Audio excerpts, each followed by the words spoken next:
The rain pounded mercilessly against the pavement, forming puddles that shimmered under the sickly yellow glow of the streetlights. The city at night felt even colder, especially during a torrential downpour like this. Marcus pedaled through the sheets of rain, his soaked hoodie clinging tightly to his skin, his shoes making squelching sounds with every push of the pedals. But he didn't care, this was normal. Complaining didn't help. Marcus had learned that long ago. Tonight was especially rough. Deliveries were delayed because of the weather, and a few customers didn't leave any tips. But at least he finished his job. At least, he still had something to look forward to, a meal. When he reached the fast food restaurant where he worked, the manager shoved a small paper bag into Marcus's hands. "Good job, kid," the man grumbled. "Got this left over. Don't say I never gave you anything." Marcus nodded, flashing a grateful but exhausted smile. "Thank you, sir." Tucking the food bag under his hoodie to keep it dry, Marcus pedaled to his usual spot, an old bus stop with a broken bench and a leaking roof. He sat down and opened the bag. Warm steam rose, carrying the aroma of a burger and a few fries. Not much, but for Marcus, it was a feast. Just as he reached for the burger, he froze. A faint sound drifted through the rain, a weak, trembling whimper. Marcus frowned, tightening his grip on the wrapper. Maybe it was just a stray cat, or trash blown by the wind. But the whimper came again. Marcus sighed and shook his head at himself. He knew that voice of conscience too well. Tired, starving, he still stood up, hid the food under his hoodie, and moved toward the alley where the sound came from. The alley was dark, heavy with the stench of damp garbage. Under the flickering streetlight, Marcus saw it, a German shepherd, curled up against the cold brick wall. Its thick fur was soaked and matted, clinging to the protruding ribs. Its ears drooped. Its clouded eyes were filled with exhaustion and despair. Marcus crouched down carefully. The dog didn't growl, didn't move, too weak to resist, too cold to run. Marcus looked down at the paper bag in his hand. He was starving, he hadn't eaten all day. But those eyes, that hunger, it was more real than anything he had ever seen. Without hesitation, Marcus tore the burger in half and placed one piece in front of the dog.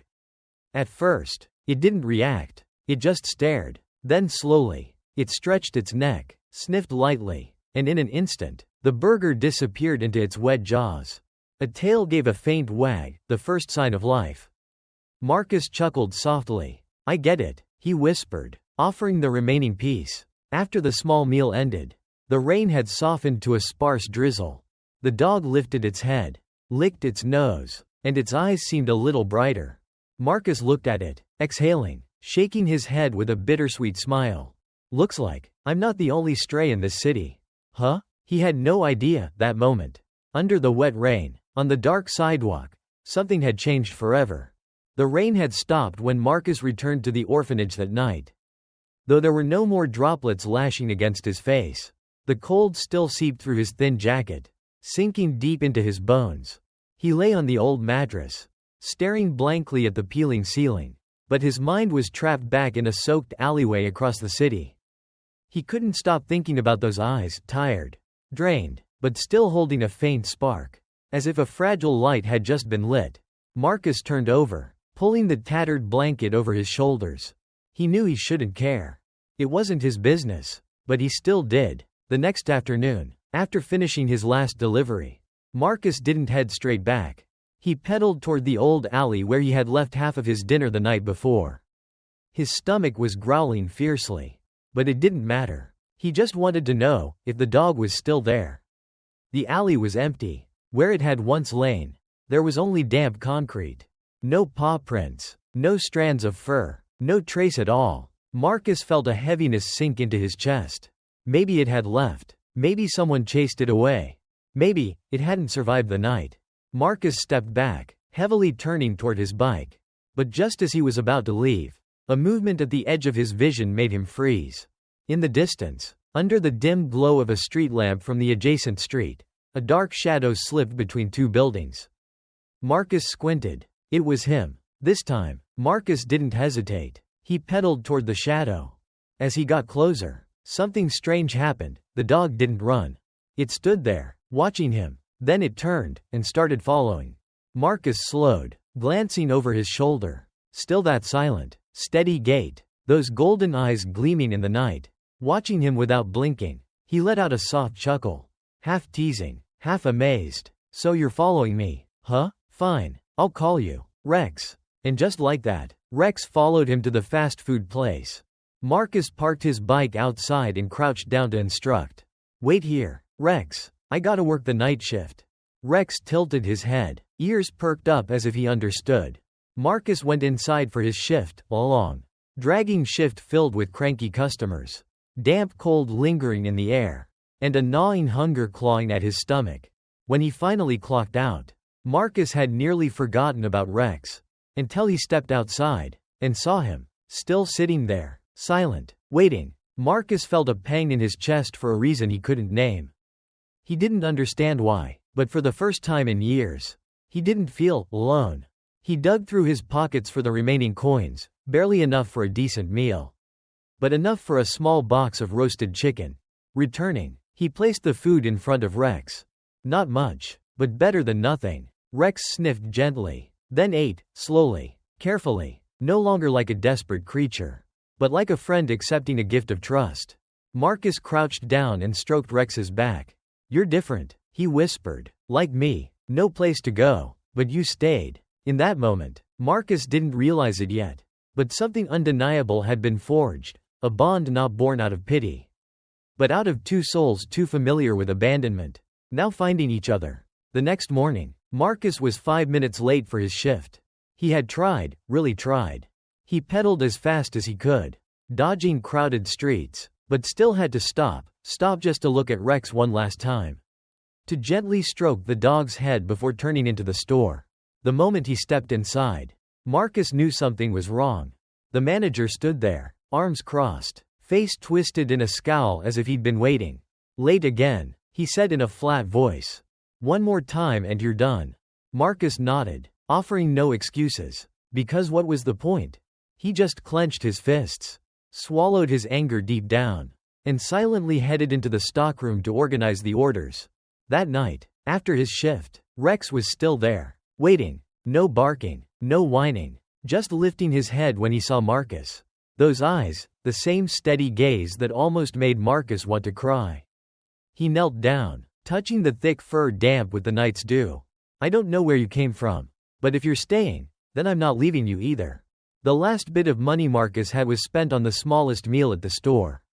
But Rex ate like a gentleman, not hurried, not greedy. Marcus couldn't help but laugh. You're really something else. But the moment was shattered by a shout from a distance. Ryan, no. Marcus, the manager yelled, face flaming red. What the hell are you doing out here? Feeding a stray with your paycheck? Marcus shot up. It's my money. And you show up late. Leave late. And now waste time? Last warning. Rex lowered his head, as if sensing the tension. Marcus turned to gently stroke him. It's okay. That night, Marcus left the store with a heavy heart.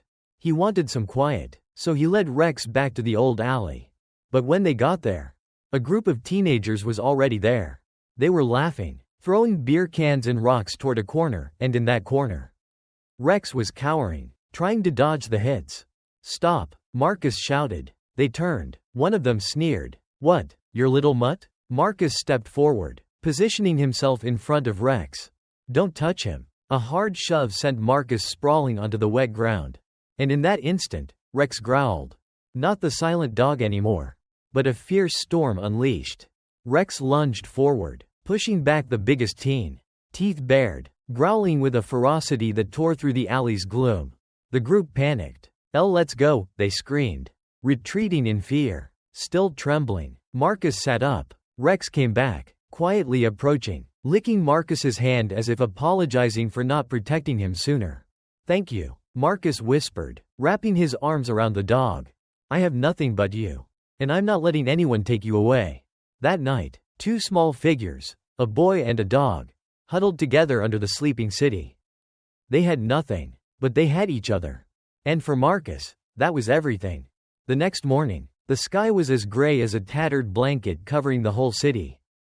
Marcus struggled to make it to the store, his legs still sore from last night's fall. But his mind was fixed on one thing. Don't be late again. He pedaled faster than usual. Didn't stop anywhere. But he was still late. Just 5 minutes. The store was already open. The manager stood behind the counter, his stare sharp enough to cut through him. Late. I'm sorry. Something came up. I don't want to hear excuses anymore. Marcus, the man said flatly, his voice cutting like scissors severing the last thread. But I need this job. I'll work extra hours. Won't take a day off. You've had enough chances. The manager crossed his arms. Clear out your locker. You're fired. Marcus didn't argue. He couldn't. All words disappeared from his mind like morning mist. He only nodded, heavy and hollow, and turned away, heart empty. When he walked out of the store, Rex was still there, sitting by the bike rack, tail wagging lightly when he saw him. Marcus said nothing. He just walked over and wrapped his arms around the dog's neck. Rex leaned into him, as if to ask, "What's wrong?" We lost the job," Marcus whispered. "We have nothing left." And then the real cold hit. Not from the early wind, but from the truth. He had no one to go back to. No money, no home, only one place left, the orphanage. Marcus pedaled back like a ghost, hoping he could slip in unnoticed. But hope was something people like him rarely got. The moment he pushed the door open, the supervisor's voice sliced through the air like a blade. "Marcus, what is this?" She pointed straight at Rex, who was stepping in behind him. Muddy paws, ears drooping. I'm sorry, but he didn't do anything. He's good. He doesn't bark. He doesn't make a mess. No pets allowed in the house. She snapped, drawing the eyes of everyone inside toward them. You know the rules, and if you don't comply, you know what happens. Marcus stood there, shivering from the cold, from fear, but his eyes held something steady. He has nowhere else. Neither do I. Then one of you has to go. She crossed her arms, her gaze unflinching. A long silence stretched between them. Then Marcus bent down, hugging Rex tightly. I choose Rex. There were murmurs around them. Some kids whispered to each other. But no one said anything. The supervisor pointed toward the door. Out, right now. No tears. No shouting. Marcus simply stood up, grabbed Rex's collar, and stepped through the old wooden door. Outside, the rain was falling again. The wind cut through the ripped fabric of his clothes. But he didn't look back. Not once. Because beside him, Rex still walked. No whimpering, no fear, just silent steps, as if it was the most natural thing in the world. Marcus whispered through the sheets of rain. We still have each other. And that's enough. Under the drenching rain, a boy and a dog kept walking. No home, no shelter, but they had each other. And sometimes, that alone is a beginning. The wind howled through the gaps of old buildings like the city itself was mourning. Marcus and Rex trudged through damp, freezing alleys, their legs exhausted, their eyes blurred by rain and hunger. The sky was a dull gray, and the ground offered no shelter. Marcus had once heard about an abandoned warehouse at the far end of Brooklyn, where the homeless often sought a place to sleep. It was the only destination he could think of, and though he had heard the warnings, Marcus had no other choice. When they arrived, the warehouse looked like a sleeping iron beast, dark, rusted walls, a metal door hanging loosely from its hinges. But inside, there was a faint light. Marcus pushed the door open, it screeched loudly, making both of them jump. The smell of mildew and cigarette smoke filled their noses. Stop right there, a man's voice barked. Marcus froze, a flashlight beam hitting him square in the face. I don't share my stuff. Get lost. We just need somewhere for Rex to stay dry, Marcus said, shielding the shivering dog at his feet. A man stepped out from the shadows, an old, worn coat, scruffy beard, and eyes that had clearly seen too much loss. He looked down at Rex, then up at Marcus. You sleep by the door. No noise. Don't touch my stuff. Marcus nodded quickly. Thank you. He and Rex curled up in the far corner by the door, the spot where the wind blew the least. His soaked hoodie wrapped around both of them, one boy, one dog, trying to find some leftover warmth. Rex nestled against Marcus's chest. Though exhausted, Rex stayed alert, his eyes never leaving the door. Marcus whispered, we just need to get through tonight.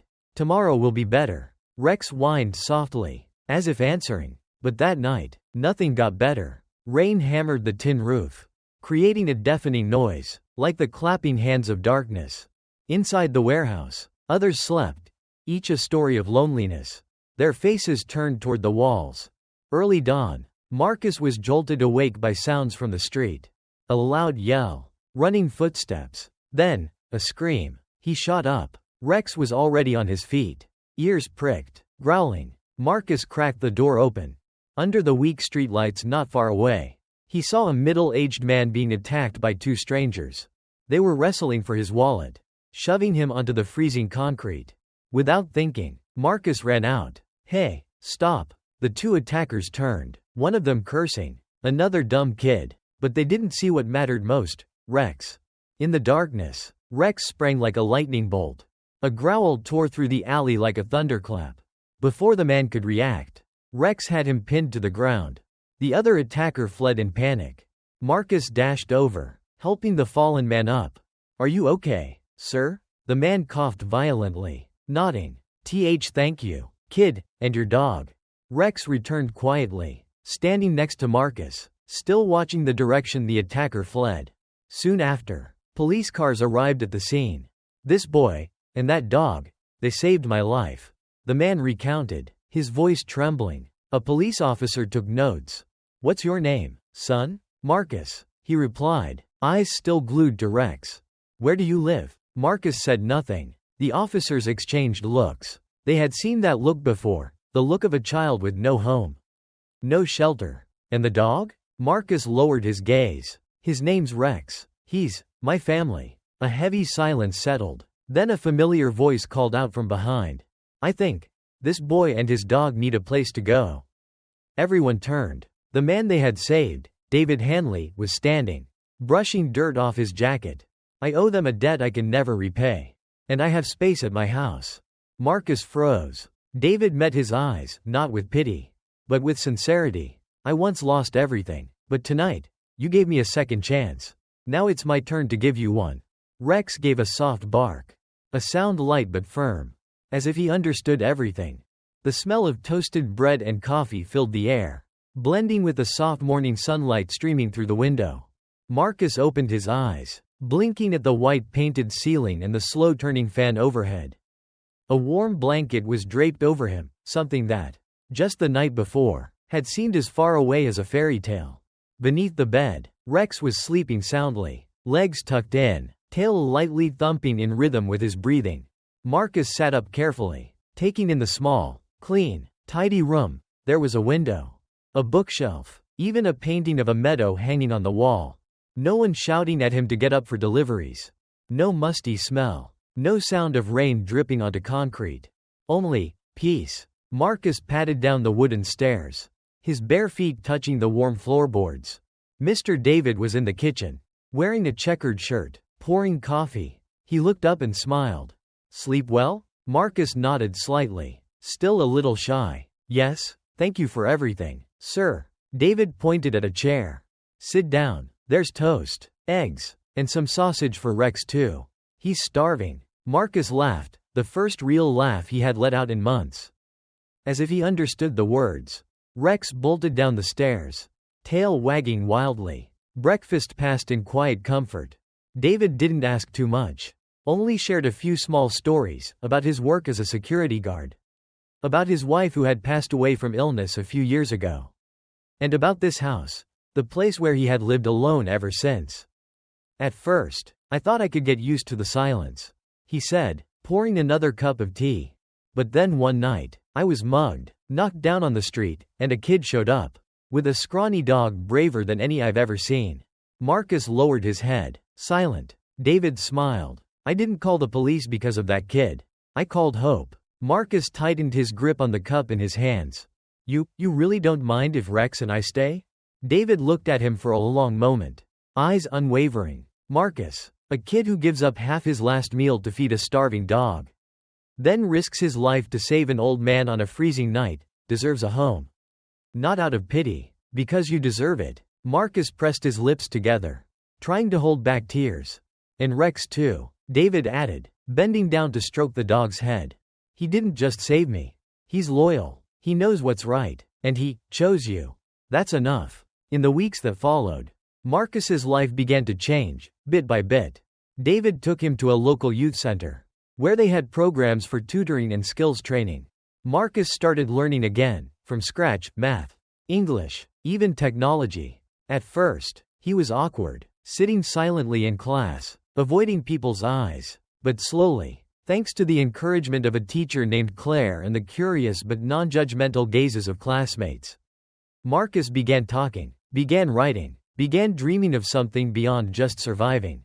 And Rex? Rex became the soul of the house. In the mornings, he would walk with Marcus to class and wait patiently on the lawn outside. In the afternoons, they would jog together through the park or come home to do homework while David prepared dinner. The house grew warmer, not because of the heater, but because the scattered laughter slowly fused into heartfelt conversations. One late night, while doing homework at the kitchen table, Marcus looked up and asked, "Mr. David, yes? If I study hard enough, do you think I could become a security guard like you? Or maybe train dogs? I think Rex would be really good at it." David smiled, his eyes filled with affection.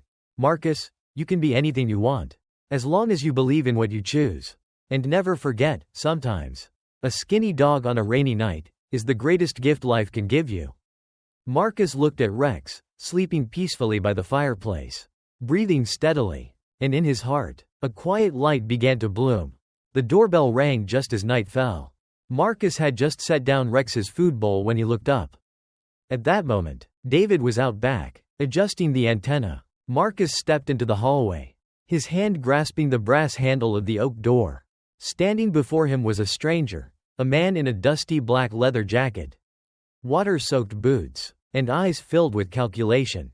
He wasn't particularly old, but there was something about him that sent a chill down one's spine, a coldness not from the winter air, but from somewhere deeper, intent.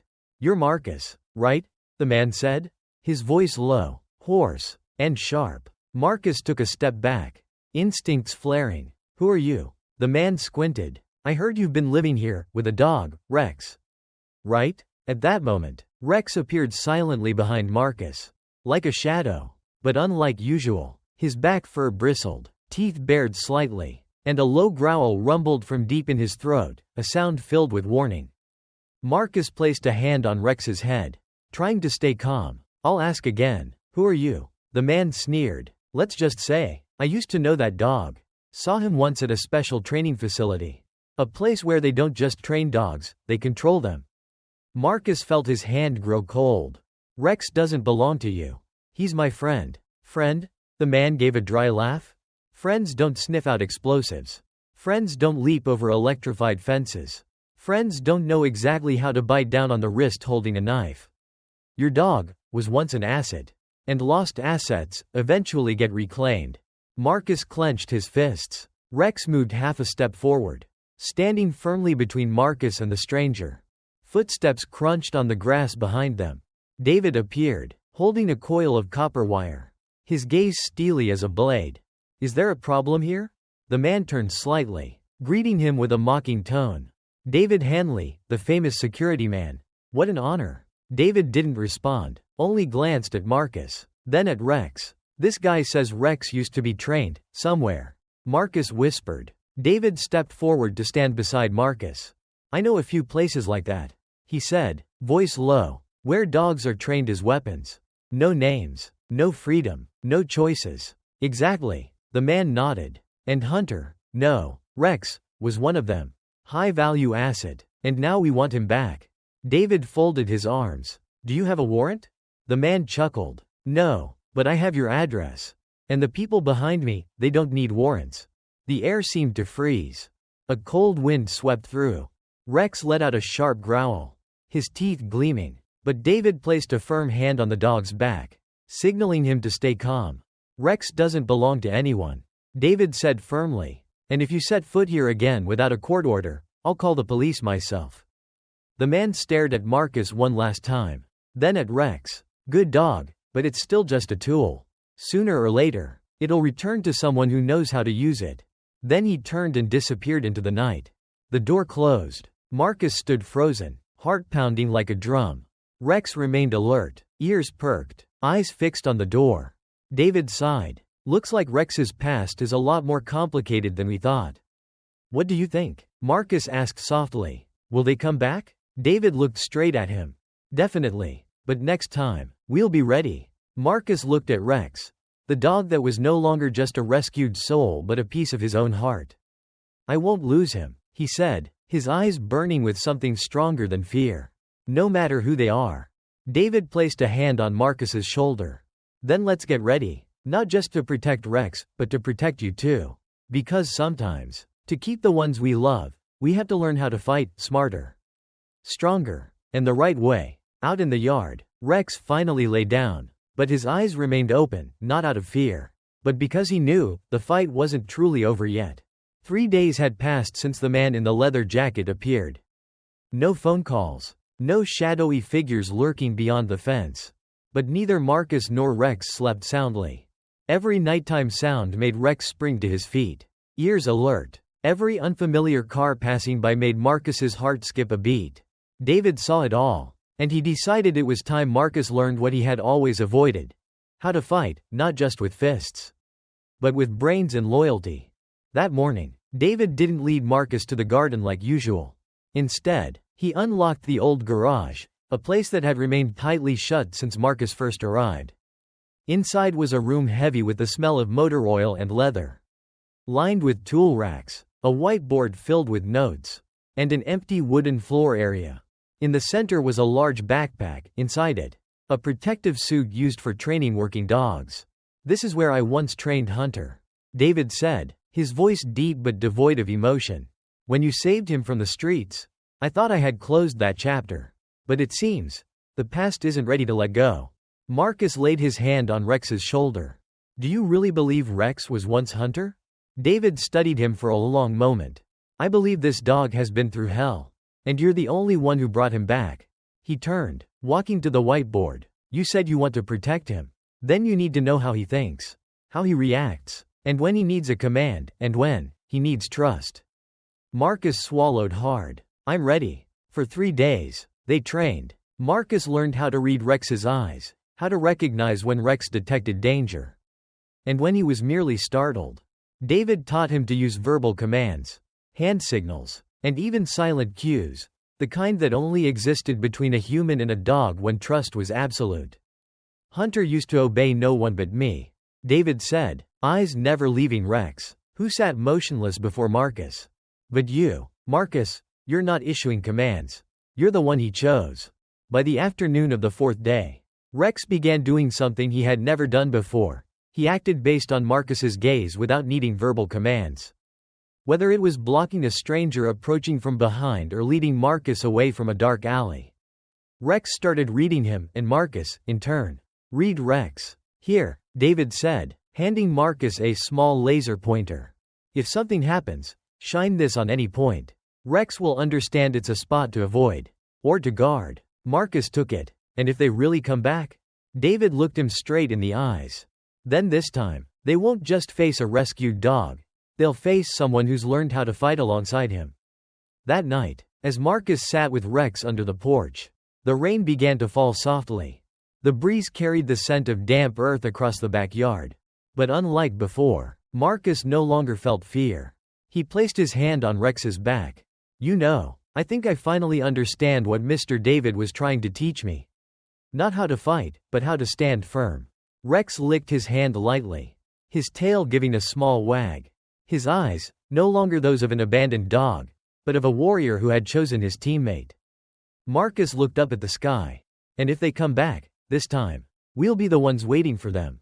Near midnight, David's house was steeped in silence. Only the ticking of the old wall clock echoed against the worn wooden panels, and the faint sound of wind whispered against the living room windows. Marcus lay on the sofa, still in his clothes, while Rex curled tightly at his feet, head resting on the step, eyes half closed but ears constantly twitching, ever vigilant. David wasn't sleeping either. He sat in the garage, the yellow light casting deep shadows across his weathered face. On the table was a tattered copy of an old file. The theft report from the day Hunter disappeared. A yellowed newspaper article. A photo of the dog when his coat was still bright. A faint scar behind the right ear. It was Rex. David sighed, his gaze heavy. Then, a sound. Rex sprang up even before Marcus opened his eyes. A faint click, the unmistakable sound of a lock being turned from the outside. David shot to his feet, the garage light snapped off. In the darkness, he grabbed the secured pistol from the wooden box under the table. Loading it single-handedly, Rex growled. Marcus placed a hand on Rex's back, steadying his breath. "Rex," he whispered, "guard the back door." Silent. Rex moved off without a sound. Marcus pulled the laser pointer from his jacket pocket, the red dot slicing across the hallway. Immediately, Rex crouched low, disappearing into the shadows. Crash! The rear window shattered. A figure slithered in like a ghost. David was already at the top of the stairs. "Stop," he barked. But the intruder didn't stop. He stepped into the light. It was the same man who had attacked Marcus in the alley before.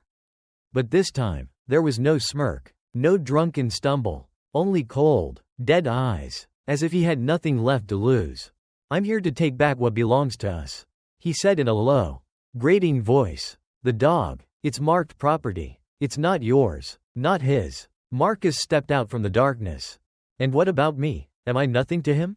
The man hesitated, then sneered. "You're just a stinking street rat. Don't flatter yourself." Marcus raised the laser pointer. The beam slid directly down the staircase. Rex emerged from the darkness like a living missile. The man spun, reaching into his pocket, but Rex launched at his arm, growling like thunder, stopping him cold. The man collapsed, thrashing wildly. David advanced, pistol lowered but ready. "Call the police, Marcus." When the officers arrived, Marcus was still wrapped in a blanket around Rex, clutching the small flashlight tightly. The intruder was cuffed and led away. On his wrist was a strange tattoo, a snake swallowing its own tail. Encircling a microchip, a symbol David instantly recognized. Mercnet, an illegal dog fighting and combat training organization, long wanted by the FBI. They didn't come back just for Rex. David muttered. They came back for what Rex was programmed to protect. Marcus frowned. "What do you mean?" David looked at him, for the first time truly concerned. "I think Rex isn't just a dog that was abandoned. I think he was implanted with a tracking program or encrypted data, something that organization lost. Something they are willing to kill to retrieve." Marcus stood frozen. Rex now lay tightly against his leg, still panting from exhaustion, but his eyes burned bright. As if he knew, too, the battle wasn't over. "I won't lose him," Marcus whispered, "even if the whole world is against us." David slowly nodded. "Then starting tomorrow," he said, "we begin combat training, because you and Rex are about to become targets of something much bigger." The first morning after the break-in didn't begin with birdsong, but with the sound of the garage door opening, slow, heavy, and decisive. David stood ready in the backyard, wearing an old military jacket, holding a worn duffel bag, eyes locking onto Marcus as if the boy were already part of a special operations unit. "Let's begin," he said, not to run, but to stand tall. Marcus swallowed hard. His stomach still churned, but he nodded. Rex stood beside him, tail still, silent and focused, like a warrior awaiting his command. 3 days later, the three of them, Marcus, David, and Rex, were no longer just an old retired man. A boy expelled from an orphanage, and a once abandoned dog. David trained Rex as if he had rewound to his youth, responding to hand signals, recognizing chemical scents, marking targets in the dark. Marcus learned how to move silently, how to read thermal maps from the cheap infrared cameras David had once installed during operations in Eastern Europe. "Rex is biological encryption," David said as they sat around a small wooden table under the flickering yellow light. "I believe he carries a data string embedded deep into his nervous system. Not everyone can access it, but there's a way." He pulled out a matte black USB key from his pocket. "An old decryption device. Inside is a biological emulator. I think it can connect to Rex, if you're ready." Marcus looked at Rex. The dog raised his head.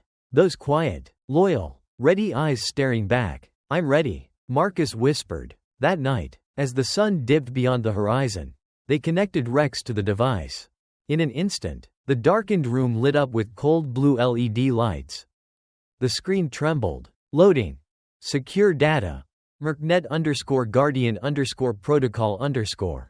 David shuddered. "Just as I suspected." Before he could explain further, the alarm blared. Another intrusion. But this time, it wasn't street thugs. The screen flashed a new message. Unknown connection scanning Rex, subject capture request. A drone appeared on the surveillance cameras. No markings, no signal lights, just a silent, hovering eye scanning each window. They've arrived, David whispered. Marcus shot to his feet. We're not running, he said. This time, we show them. I'm not that hungry street kid anymore. And Rex isn't something to be stolen. David nodded, pressing a button on the table. The security system powered up. Thermal-resistant curtains fell across every window.